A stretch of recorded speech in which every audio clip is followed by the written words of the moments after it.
నమస్తే అండి. Welcome to our channel. మనతో ఈరోజు Telangana TDP spokesperson Suryadevara Latha గారు ఉన్నారు. నమస్తే మేడం. నమస్తే మేడం, బీఆర్ఎస్ ప్రభుత్వం పట్టిసీమ గురించి ఒకప్పుడు ఎద్దేవా చేసినట్టుగా మాట్లాడారు. కానీ ఇప్పుడు కేటీఆర్ గారు పట్టిసీమ గురించి, కూటమి ప్రభుత్వం గురించి పొగుడుతున్నారు. అంటే ఎల్నినో పరిస్థితుల్లో తెలంగాణ, ఆంధ్ర రెండు ఉన్నాయి. కానీ ఆంధ్రప్రదేశ్ మాత్రం రైతులకి చాలా చక్కగా సాగునీరు అందిస్తుంది.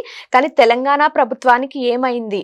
ఈ కాళేశ్వరం ప్రాజెక్టుకి మేడిగడ్డ పిల్లర్ ఏదైతే కొంచెం కుంగితే దాన్ని వీళ్ళే నివేదికలు ఇచ్చేసి దాన్ని పక్కన పెడుతున్నారు, కావాలని రాజకీయ కుట్ర చేస్తున్నారు అని చెప్తున్నారు. ఇప్పుడు ఇంతకీ ఈయన ఎందుకని కూటమి ప్రభుత్వం గురించి ఇంతలా పొగుడుతున్నారంటారు? అంటే ఇప్పుడు ఎక్కడ కూడా ఏమనిపిస్తుందంటే ఒక జపం అనేది స్టార్ట్ చేశారు. అంటే గతంలో వరకు మనం చూస్తే ఒక విధ్వంసాలు రెచ్చగొట్టే మాటలు అనేది ఎక్కువ చేశారు. ఇప్పుడు అలా కాకుండా ట్రాక్ మార్చినట్టు కనపడుతుంది కేటీఆర్ గారు. ఎందుకంటే దాని మూలాన వర్కౌట్ అవ్వాల ఎక్కడ కూడా. ఇప్పుడు ఇంకా ప్రాంతీయవాదం తీసుకొని రెచ్చగొట్టే మాటలు మాట్లాడితే అది ఎక్కడ వర్కౌట్ అవ్వట్లేదు. దాని మూలాన అది ఏదైనా సరే ప్రజల్లో నుంచి రావాలి. సో ప్రజల్లో అలాంటిది లేదు. ఇప్పుడు డెవలప్ దిశగా ఆలోచిస్తున్నారు. ఇక్కడ ఎవరు సీఎంగా ఉన్నారు? రేవంత్ రెడ్డి గారు ఉన్నారు. ఆంధ్రప్రదేశ్లో నారా చంద్రబాబు నాయుడు గారు ఉన్నారు. ఇక్కడేమో రేవంత్ రెడ్డి గారు ఏదైనా అవసరానికి మాట్లాడుతున్నారేమో కానీ రోజు పొద్దున్న లేచిన దగ్గర నుంచి ఆంధ్రప్రదేశ్ని దూషించటమో కానీ అట్లాంటివి ఏమీ జరగట్లా. ఇంకోటి దాని మూలాన ఆయనకేం వ్యతిరేకత లేకుండా ఏదో చేసుకొని వెళ్తున్నాడు. కానీ ఇప్పుడు ఆయన గురించి మాట్లాడాలి కదా. మేడిగట్టు నుంచి వాటర్ రావట్లేదు, కాళేశ్వరం అనేది కుంగిపోయి, అదే మేడిగట్టు కుంగిపోబట్టి కాళేశ్వరంలో వాటర్ లేకుండా ఉండటం, అంటే పంపింగ్ చేయట్లేదు అనేది ఇప్పుడు తెలంగాణలో పెద్ద ఇష్యూ నడుస్తూనే ఉంది ఇంకా కూడా. కానీ వాళ్ళు ఒక ఎగ్జాంపుల్ తీసుకొని చెప్తున్నారు కేటీఆర్ గారు. ఇప్పుడు అక్కడ పంప్ చేస్తున్నారు కదా, అక్కడ ఇప్పుడు నుంచి నీళ్ళు ఇంత కరువు టైంలో కూడా అక్కడ వాటర్ ఇస్తున్నారు కదా అని చెప్తున్నారు. ఓకే, అది నిజం. నారా చంద్రబాబు నాయుడు గారు వాటర్ ఇస్తున్నారు. నేను అనేది ఏంటంటే రెండు డిఫరెన్స్ చూసుకుంటే మనం ఇప్పుడు ఇక్కడ పెద్ద ప్రాజెక్ట్ కట్టారు కాళేశ్వరం, మేడిగట్టు, అది కుంగిపోయింది. సో దాని మూలాన ఈ రోజున వాటర్ ఇవ్వలేని పరిస్థితిలో ఉంది తెలంగాణలో. నేను అనేది ఏంటంటే ఫ్రమ్ ద బిగినింగ్ మనం ఏదైతే ప్రాజెక్ట్ కడుతున్నామో దాని మీద కట్టడం కన్నా కూడా దాని మీద కాన్సన్ట్రేషన్ ఎక్కువ పెట్టాలేమో. మనం కట్టేయాలనే తాపత్రయం కన్నా కూడా ముందు దాని మీద కాన్సన్ట్రేషన్ పెట్టి అది పటిష్టంగా ఉందా లేదా అనేది చూసుకొని ఉంటే ఈ రోజున కాళేశ్వరంకి అలాంటి ప్రాబ్లం ఉండేది కాదు. పట్టిసీమది ఏమైందంటే వాళ్ళు స్ట్రాంగ్గా కట్టుకోవటం కానివ్వండి. సో బాబు గారికి అంటే చాలా ప్రాజెక్టు, ఆయనకి సీఎంగా చాలా అనుభవం ఉంది. సో గతంలో అంతా కూడా చూశారు. ఆయన చాలా ప్రాజెక్టులు కూడా ఆయన హయాంలో నడవటం కానివ్వండి, ఇలాంటివన్నీ కూడా చూశారు కాబట్టి ఆయనకు ఒక అవగాహన ఉంది. దాన్ని పటిష్టంగా ఎలా కట్టాలి, ఒక ప్రాజెక్ట్ కట్టేటప్పుడు దానిలో డ్యామేజ్ రాకుండా ఎలా కట్టాలనే దాని మీద కాన్సన్ట్రేషన్ చేశారు. వాళ్ళు చిన్నదే ఆ ప్రాజెక్టు, కాళేశ్వరం అంతది కాకపోవచ్చు, అయినా అది పటిష్టంగా ఉంది కదా. దానిలో డిఫరెన్స్ మీరు వాళ్ళే ఆలోచించాలి. ఇది ఎంత ఎవరి ధనం? ఇప్పుడు కాళేశ్వరంలో ఇంత ఖర్చు పెట్టాము, ఆ డబ్బులంతా ప్రజాధనమే కదా. అంతే. దానిలో పంచుకోరంగా అసలు అందరూ పంచుకున్నారు తలా కాస్త, కానీ నాసిరకం అయ్యింది. సో దీనిలో నష్టపోయింది. రేపు పొద్దున మళ్ళీ అదే డబ్బులు తీసుకెళ్ళి కడతారేమో. కావాల్సి వస్తే కట్టాలి అంతే. దానికి ఇంకా వేరే ఆప్షన్ లేదు. ఇంకా రైతులు రేపు పొద్దున ఇబ్బంది పడుతున్నారంటే దాన్ని చేయాల్సి వస్తుంది. కానీ అది ఖర్చుతో కూడుకున్న పని తెలిసినా కూడా కట్టారు. అదే ఆంధ్రప్రదేశ్లో ఏమన్నారు? ఆ పట్టిసీమ కట్టాల్సింది కట్టకూడదు, ఎవరైనా అలా అంటే కింద నుంచి పైకి లిఫ్ట్ చేస్తారా అని చెప్పి మాట్లాడారు కదా. అదే ప్రాజెక్టే కదా మీరు ఇక్కడ మళ్ళీ కాళేశ్వరంలో కట్టింది. అంటే తందాకా వస్తే ఒక న్యాయం, ఇంకొకరికి ఒక న్యాయం అన్నట్టు మాట్లాడారు అప్పుడు. ఇప్పుడు యూటర్న్ తీసుకున్నారనమాట. అంటే ఇక్కడ మనకేమనిపిస్తుంది, రాజకీయాలే మెయిన్ వీళ్ళకి. అభివృద్ధి కన్నా రాజకీయాలు మెయిన్. ఈ రోజున ఏమైంది, ఎవరు కూడా ప్రాంతీయవాదాన్ని ఎంత రెచ్చగొట్టినా ఎవరు పట్టించుకోవట్లేదు. దాని తాలూకాగా ఇప్పుడు ఏంటి, అభివృద్ధి అక్కడ జరుగుతుంది, అక్కడ వాళ్ళు వాటర్ ఇచ్చుకుంటున్నారు, మనం ఇక్కడ వాటర్ ఇవ్వలేకపోతున్నాము అనేది ఒక ఇష్యూ లేవనెత్తడానికి ఒక అంశంగా వాడుకుంటున్నారు. ఇంకోటి ఇక్కడ నీళ్లు తీసుకెళ్ళిపోతున్నారు అని అంటున్నారు. అరే ఎన్ని నీళ్ళైనా వెళ్ళాల్సింది డౌన్కి వెళ్తుంది. ఇప్పుడు మిట్టి మీద నీళ్లు ఉంటే కిందకే కదా వెళ్తాయి. అది కిందకి సముద్రం అక్కడే ఉంది.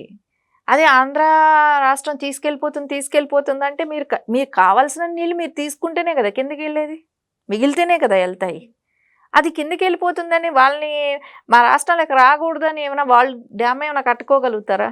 అసలు కొంచెం మనం లాజిక్గా ఆలోచించాలి కదా.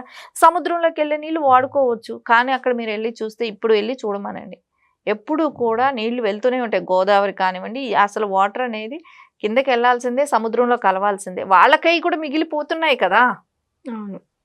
వాళ్ళు కూడా వాడుకోగా మిగిలి సముద్రంలోనే కలుస్తున్నాయి.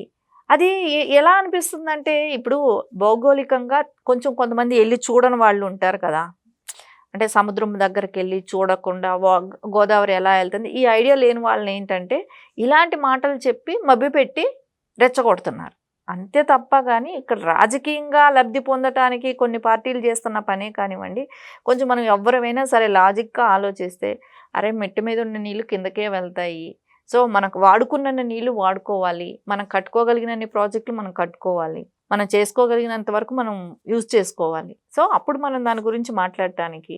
సో అదే కదా ఇప్పుడు ఈవేళ రేపు ప్రకృతి వాళ్ళు కూడా ఎక్కువ మంది చెప్తున్నారు, దాని ప్రేమికులు కూడా ఏమంటున్నారంటే ఎక్కువ డ్యాములు కట్టడం మూలాన కూడా ఇబ్బంది వస్తుందని అంటున్నారు రేపు పొద్దున ఫ్యూచర్లలో. ఎందుకంటే భూకంపాలు జోన్గా అవుతాయి అని చెప్పి రకరకాల వర్షన్స్ స్టార్ట్ చేస్తున్నారు. అంటే ఇది వరకు రోజుల్లో చెరువులకు ఉండేది, ఇప్పుడు చెరువులు లేకుండా కబ్జాలు చేసేస్తున్నారు. చెరువులు లేకపోయినప్పటికి ఇంకా నీళ్ళు మొత్తం ఇట్లాగే కలిసేటట్టే చూస్తారు, ఇంకా ఆ నీళ్ళు వాడుకోవాల్సిన పరిస్థితికి వచ్చింది. ఖచ్చితంగా అప్పుడు ఇంకా ఆ నీళ్ళు వాడతాం కదా, దాని మూలాన ఇబ్బందే కదా. ఇవంతా కూడా ఓన్లీ మనకు కావాల్సినన్ని నీళ్ళు వరకు వాడుకోవటం కానివ్వండి, అంతవరకు మనం చేసుకోగలగాలి. మిగిలిన నీళ్ళు సముద్రానికి వెళ్ళాల్సిందే, తప్పదు. అది ఎప్పటికైనా సముద్రంలో కలిసే ఒక వాటర్ ఉండాల్సిందే, అది కూడా వెళ్ళాలి.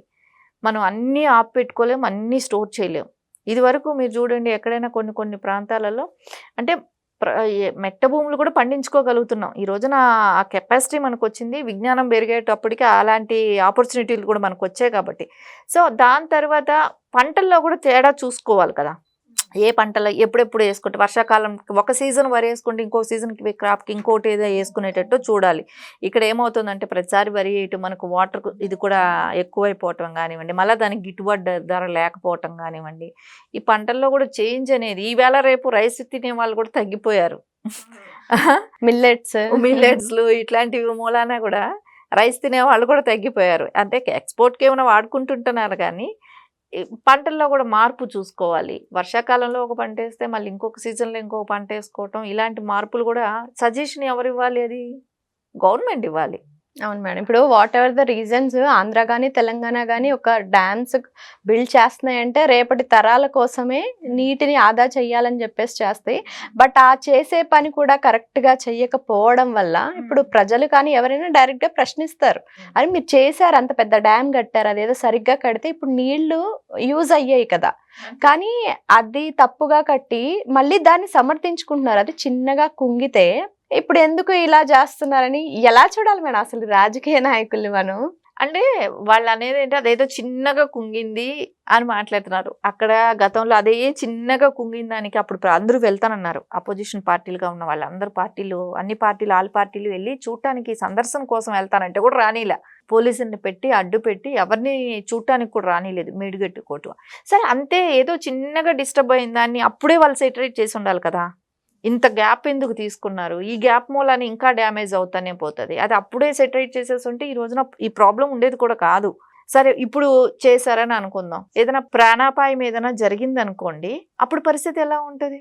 చెప్తున్నారు కదా 40 పైగా గ్రామాలే పోతాయి అని అంటున్నారు, దానిలో కొట్టుకుపోతాయి ఏదైనా ప్రాబ్లం అంటూ వస్తే డ్యామ్కి. అలాంటప్పుడు ఎవరైనా ధైర్యం చేయటం కష్టం కదా, అదేదో బాగు చేసి వదులుదామనే ఆలోచనలో ఉన్నారేమో. కాకపోతే వాటర్, డ్రింకింగ్ వాటర్ కూడా కష్టం అవుతుంది రాబోయే రోజుల్లో అని చెప్తున్నారు. అవును మేడం. ఇప్పుడు ఇన్ ఫ్యూచర్లో బీఆర్ఎస్ ప్రభుత్వం ఏదైనా మేము ఇంకా ఏదైనా ప్రాజెక్ట్ తీసుకొస్తాము, ఏదైనా బిల్డ్ చేస్తామంటే కూడా ప్రజలు భయపడతారు. ఇప్పుడు మళ్ళీ నెక్స్ట్ ఇప్పుడు ఇంకెంత ధనం వీళ్ళు వృధా చేస్తారో అని చెప్పేసి నెక్స్ట్ ఎవరు కూడా మోస్ట్లీ నమ్మకపోవచ్చు, చెప్పలేం మనం. అంతే కదా, ఇప్పుడు ఒక ప్రాజెక్ట్లో ఇలా ఫెయిల్యూర్ అయింది, సో దీని మూలాన ఇంకెవరైనా కూడా వీళ్ళు ప్రాజెక్ట్ కడతారంటే భయపడతారుగా, ఎలా ఉంటుందో ఏంటో అనేది. ఏదైనా సరే వాళ్ళకి ఒక డాక్టర్కి అది పేషెంట్ని ఎలా చూసుకోవాలనేది, అదంటే ఆ డాక్టర్కి అనుభవం లేకపోతే ఆ పేషెంట్లు వాళ్ళు ఎట్లా భయపడుతుంటారో సేమ్ ప్రజలైనా మనం అందరం అంతే భయపడాలి. వీళ్ళకి అనుభవం లేని వాళ్ళు కడుతున్నారంటే భయపడాలనేది ఒక ఎగ్జాంపుల్ మనకు కాళేశ్వరం కనపడుతుంది. Okay madam, thank you.